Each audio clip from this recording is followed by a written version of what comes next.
The Tanganyika Conference has a big dream.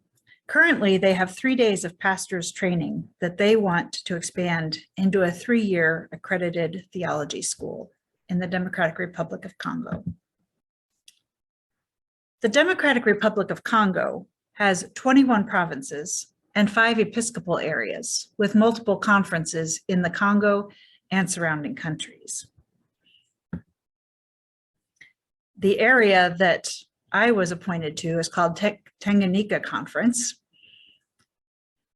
The area that I was appointed to is called Tanganyika Conference, or as they say, Tanganyika Annual Conference, under Bishop Mande Mayombo.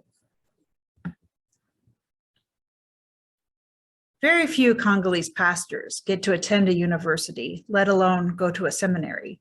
Even fewer have money to go to a seminary in the US or bring their families with them. These 2 students are from the South Congo Conference, a different conference than the one I was in, and they both attended Africa University, which gives them an advantage over other students. Only a handful of students from Tanganyika Conference have gone to Africa University, and very few speak English. Most pastors in Tanganyika province serve in rural areas. They may not receive an income of even $10 a month from the offerings that they get at the church. This means they don't have enough money to send their kids to school, to buy a phone, or to travel.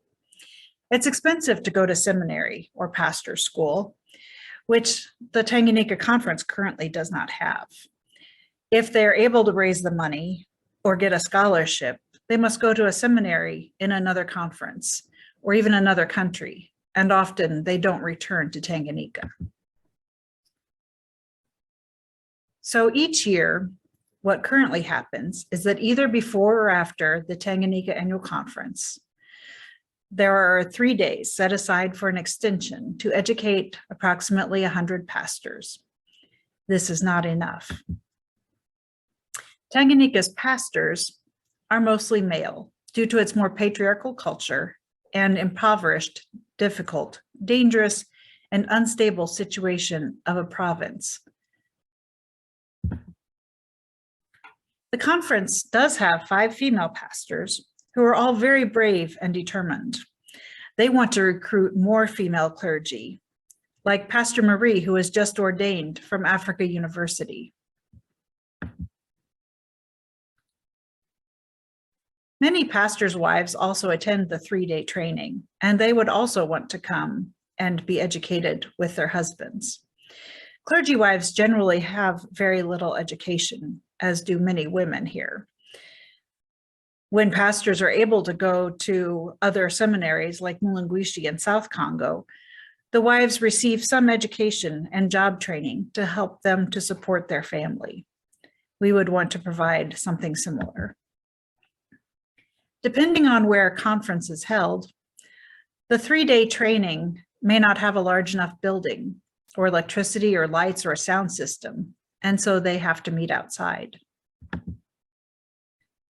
Pastors have no textbooks, likely not even a Bible, and are lucky to receive a notebook and pen to take notes during the classes.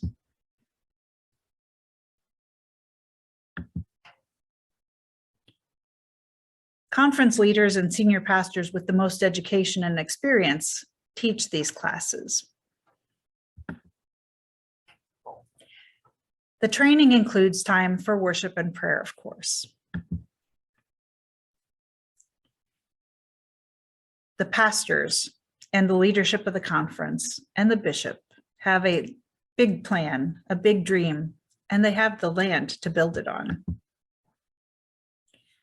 The long-range dream is to build a 3-year accredited seminary and expand into a small university with much-needed faculties like agriculture and environmental studies, education, health, and information technology that meets the missional needs of the Tanganyika Conference and the Congo. But we can't start there. We just have to start with land, and they have that. The site is overlooking the beautiful Lake Tanganyika near Kalemi, DRC. Let me show you a little bit of this beautiful site. All right, well, There's the lake you can view over there. There's the end of the property on that white stick over there. il faut que kumwambia mpaka bakadasi. We already have so much, thanks in large part to your support last year. We have the land, the border markers, and the legal paperwork, which is a big deal. We have pastors who are anxious to start learning and have more authentic training. We have a board of directors who've put together a plan for financial and curriculum development. We have volunteers ready to teach, and we have churches that we can meet at until we have our buildings built on the new site. We estimate that we need $12,000 for the first year. We want to raise $2,400 to support a stipend for 6 teachers and 1 administrator. We want $600 to donate to a church for their building use, which will help improve their electricity and solar power panels or a generator. We want to raise $5,600 for scholarships. There are 14 districts, and we want 2 students from each district to have a scholarship, 1 male and 1 female. This will cover their 2 weeks of room and board. $700 will provide 28 students with a new Bible, workbooks, and writing materials. $2,800, if we can raise that, will allow them to have a Kindle and the gigabytes that they need. Yes, they call them gigabytes there, for them to use to get their books online during the Institute. The first year, we will have an institute that meets in a local church. We'll find host families for the students to stay with until we get our buildings built. We'll develop curriculum in partnership with other Francophone seminaries in Africa, around Congo, and with the General Board of Higher Education and Ministry. During that time, we'll start building a simple pavilion for community dining and for classes. And we will start, as we will develop each year, we'll start agricultural projects that will help feed students and raise money for their education. Over the next few years, we'll build a chapel that can also be classroom space and will hopefully be expanded over the years. We want to build 3 blocks of classrooms and include upper level dormitories in them to start out with that will eventually become other classrooms. In years 6 to 10, we estimate that we can build dormitories, family student housing, faculty and staff housing.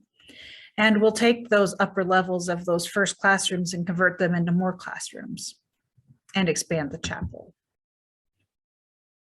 Hopefully after 10 years, we'll be able to expand into a university, an accredited university, and we'll build partnerships with the United Nations and local NGOs to help us expand from just being a theology faculty to having health and nutrition, agriculture and environment, education, business studies, social services, and peace and conflict resolution faculties. For more information, please contact me. Again, I'm currently at Manteno United Methodist Church, and you can email me, lana@friendlyplanetmissiology.org or pastorlana@gmail.com. You can give online tax-deductible donations through our NGO that started in Indiana to help the North Katanga Conference and then expanded into Tanganyika. Our web address is www.friendlyplanetmissiology.org/give, and make a memo to Tanganyika Pastors Training. Thank you so much. God bless you.